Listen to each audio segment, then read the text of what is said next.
তেজপুৰত পুলিং বিষয়া গ্ৰেপ্তাৰ নিৰ্বাচন কেন্দ্ৰিক খবৰ তেজপুৰত পুলিং বিষয়া গ্ৰেপ্তাৰ পোষ্টেল বেলেটত ভোট দি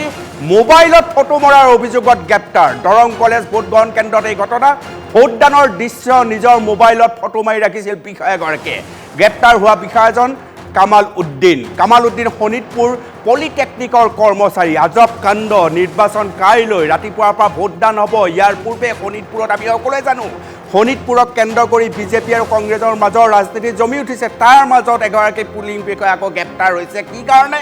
পোষ্টেল বেলেটৰ ভোট দি মোবাইলত ফটো মৰাৰ অভিযোগত গ্ৰেপ্তাৰ